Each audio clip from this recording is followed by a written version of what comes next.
রাজশাহীতে বিপিএল আরও অনেক আগে থেকে হওয়া উচিত ছিল। আমি ক্রিকেট বোর্ডের কাছে রিকোয়েস্ট করব যে আমাদের যেন রাজশাহীতে, আমি রাজশাহীর ছেলে দেখে আমি বলছি না, জাস্ট বিকজ অফ ওইখানকার উইকেট ফ্যাসিলিটিসের জন্য বলতেছি যে আমাদের খেলাগুলো যেন ওইখানে হয়, আমাদের প্র্যাকটিসগুলো যেন ওইখানে হয়, তাহলে আমরা as a white ball team আরও বেটার অবস্থানে যেতে পারবো। এনএসসি কাজ হাতে নিয়েছে, যদি সেটাও সময় মতো শেষ করতে পারে অক্টোবর নভেম্বরের মধ্যে। ক্রিকেটারদের কাছ থেকে খোঁজ নিয়ে দেখেন ওইখানকার উইকেট সম্পর্কে সবাই পজিটিভ ফিডব্যাক দিবে এবং হোয়াইট বল ক্রিকেটের জন্য একদম প্রপার ফ্যাসিলিটিস, প্রপার উইকেট, এখন ওয়ার্ল্ড ক্রিকেটে যেরকম খেলাধুলা হয়। কারো কাছে সিল্ক সিটি, কারো কাছে দেশের সবচেয়ে ক্লিন সিটি, আবার কারো কাছে আমের নগরী রাজশাহী। এত কিছুর জন্য বিখ্যাত যে শহর, তাদের আফসোসটাও কিন্তু কম না। স্টেডিয়াম আছে, ভালো উইকেট আছে, দর্শকদের পাগলামি সেটাও আকাশচুম্বী। শুধু ক্রিকেটটাই মাঠে নেই। আন্তর্জাতিক ভেন্যু হবার সম্ভাবনা থাকলেও অবহেলায় হারিয়ে গেছে সেই স্বপ্ন। ক্রিকেটে অতীতে খালেদ মাসুদ পাইলট ছিলেন রাজশাহীবাসীর গর্ব, আর এখন নাজমুল শান্ত। কারোই পূরণ হয়নি নিজ শহরে আন্তর্জাতিক ক্রিকেট খেলার স্বপ্ন।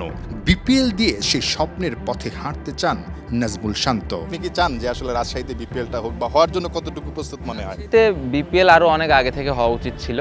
আমরা সবাই জানি, আপনি যদি ক্রিকেটারদের কাছ থেকে খোঁজ নিয়ে দেখেন ওইখানকার উইকেট সম্পর্কে সবাই পজিটিভ ফিডব্যাক দিবে এবং হোয়াইট বল ক্রিকেটের জন্য একদম প্রপার ফ্যাসিলিটিস, প্রপার উইকেট, এখন ওয়ার্ল্ড ক্রিকেটে যেরকম খেলাধুলা হয়। সো আমরা সবসময় ভালো উইকেটে খেলতে চাই। ভালো উইকেটের জন্য আমাদের সবসময় একটা আকাঙ্ক্ষা থাকে যে কবে ভালো উইকেটে খেলতে পারবো। সো আমি আশা করেছিলাম অনেক আগেই হবে, বাট যদি এবছর থেকে শুরু করতে পারে ক্রিকেট বোর্ড, তাহলে আমরা ক্রিকেটাররা অনেক বেনিফিটেড হবে।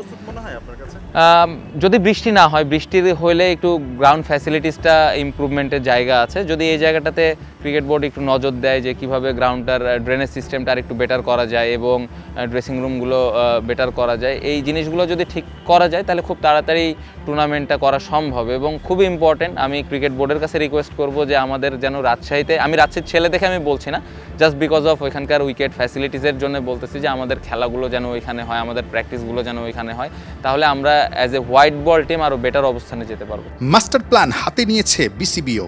জাতীয় ক্রীড়া পরিষদ আর ক্রীড়া মন্ত্রণালয়ের কাছে 1 বছরের মধ্যে সংস্কারের পরিকল্পনা জমা দিয়ে রেখেছেন গ্রাউন্ডস কমিটির চেয়ারম্যান মাহবুব আনাম। এবছর বিপিএলে ঢাকা, চট্টগ্রাম আর সিলেটের সঙ্গে একটা ভেন্যু বাড়াতে চায় বিসিবি। খুলনা, বরিশালকে জানেন যে আন্তর্জাতিক খেলা করতে হলে মিডিয়া সেন্টার লাগবে, প্রোডাকশনের কিছু ফ্যাসিলিটি লাগে, সেটা এনএসসি কাজ হাতে নিয়েছে। যদি সেটাও সময় মতো শেষ করতে পারে অক্টোবর নভেম্বরের মধ্যে, তাহলে এই 4টা ভেন্যুর মধ্যে আমরা হয়তো একটা ভেন্যুকে বেছে নিব। আমাদের আইডিয়া হচ্ছে যে এই বছর একটা নতুন ভেন্যু যোগ করা। ভেন্যু নিয়ে কাজ চলছে। 3টা তো এস্টাবলিশ ভেন্যু রয়েছে আমাদের, চট্টগ্রাম, ঢাকা এবং সিলেট। তার বাইরে আপনি জানেন যে আমাদের আন্তর্জাতিক স্বীকৃত টেস্ট ভেন্যু রয়েছে খুলনা এবং বরিশাল। এই দুটাকে আমরা অডিট করছি এবং এই দুটো অডিট করে আমরা রেখে দেবো যে কী অবস্থানে আছে। বরিশাল আমাদের উইকেট সম্পন্ন হয়েছে, তবে বরিশালের আনুষঙ্গিক আউটফিল্ডের কাজ চলছে। যদি সে কাজটা সঠিকভাবে সেপ্টেম্বর, অক্টোবরের মধ্যে সম্পন্ন হয়, তাহলে বরিশাল একটা ভেন্যু হওয়ারও যোগ্যতা রাখবে। এনএসসি ইতিমধ্যেই মাস্টার প্ল্যান বাস্তবায়নে নেমে পড়েছে।